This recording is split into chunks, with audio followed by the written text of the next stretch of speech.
Welcome back, OUA fans, to another OUA season preview.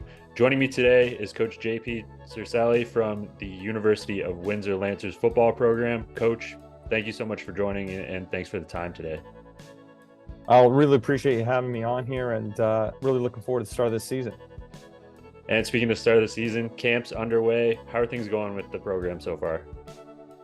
It's been excellent. We are now into our fourth year since we've taken over the program, and we're really at a point where our culture's kind of set in, and our guys are familiar now with our routine. And I think the big part is guys are just happy to have a true off season. I got hired pretty late in 2019 compared to when most people would get hired, so it's kind of an off season then, and then of course COVID and the restrictions the last couple of years. So this has really been our true first time, no interruption off season. So we're really looking forward to getting the 2023 season going. And how important is that, just from kind of a building standpoint, all year round, to have that continuity, to have, as you say, a true off season?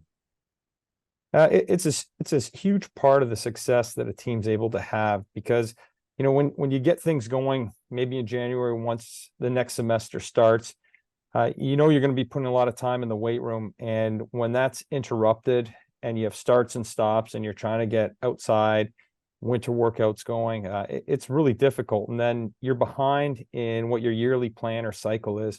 And then when it's time for spring camp and get those specific skills that you want to develop in your players, you don't have the strength base that you need to have that happen. So to have a true off season has made a huge difference for our student athletes, and it's made a big difference in how they're competing in camp. And I just want to take a look back at last year a little bit. I mean, you guys made the playoffs for the first time since 2014, lost a tight one to the University of Ottawa GGs, but still very positive progression. And kind of going into 2023 now, how do you keep that positivity rolling as we are underway in camp? Yeah, it's a big part of our goals going into 2023. To get to the playoffs for the first time in 8 years and win on the road for the first time in 7. Those were all big goals.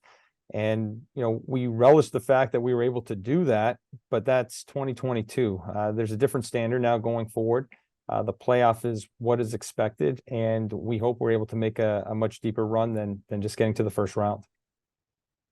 And an important part of that playoff push was the University of Windsor run game last year. Two very talented backs in Joey Zorn and Christopher John. Christopher John enjoying some success too at the U Sports East West Bowl this past year. If you can just talk about the backfield a little bit. Yeah, it's definitely one of the strengths of our team, and I've never made it a secret. We want to run the football. We're built on that. When you have several coaches who played offensive line, it's always going to be about establishing the run. And the fact that we have two really good backs in Joey Zorn, who kind of came onto the scene and really provided that burst that we're able to see, and then the thunder, if you will, in Chris John, able to kind of play a multitude of positions back there. But I think you hit the nail on the head. He had a great East-West Bowl game, and I think it showed a lot of people that he's more than just that bulldozer type back. He can actually open it up, and had a couple real nice runs, and to score a couple touchdowns in that game, I think that really gave him some confidence, showing that you can play with the best of the best. And we're looking forward to big things from both of them this year, and we're definitely going to be leaning on both Joey Zorn and Chris John to carry our offense.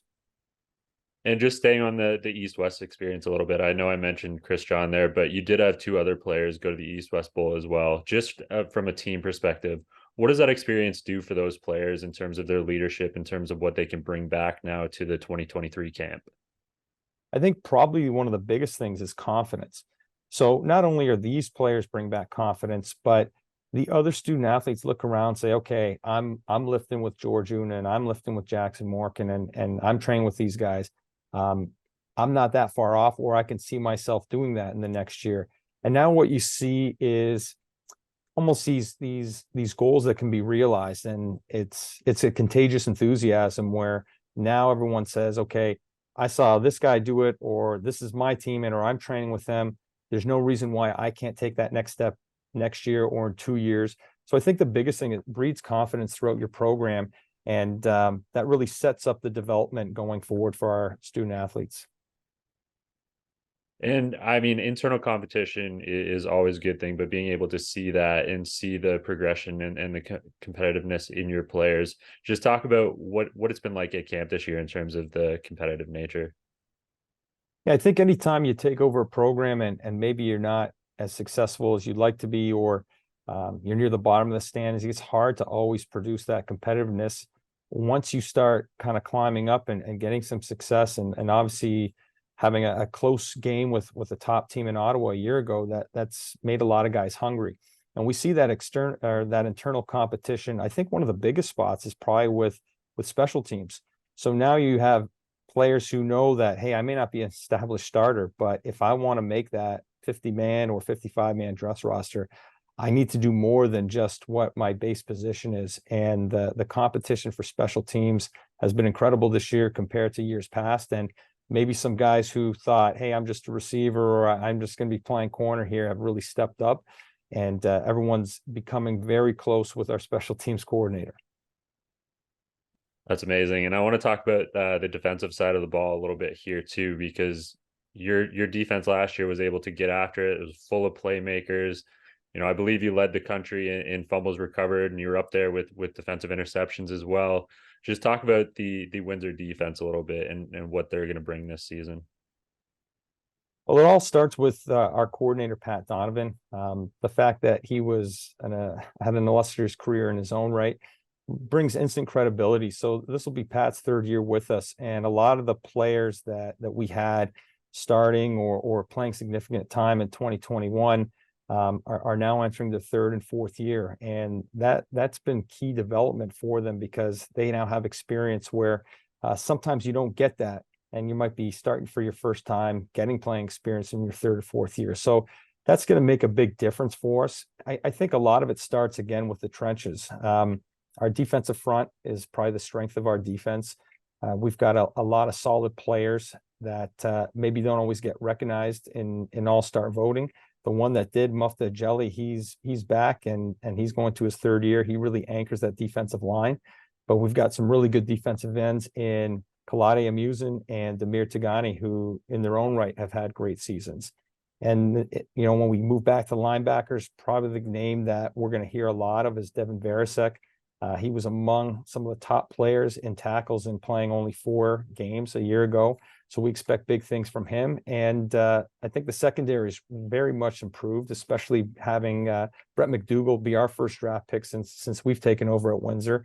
So he brings back from Winnipeg a lot of experience that he had in his time with their camp, and just bringing back that veteran mentality. And similar to what we said with East West Bowl, it brings back confidence. He's such a more confident player now, because he at least saw, okay, I can play with some of the best players in the world, and now I can do a good job of mentoring these young players coming up. So we'll be relying on Brett heavily again this year.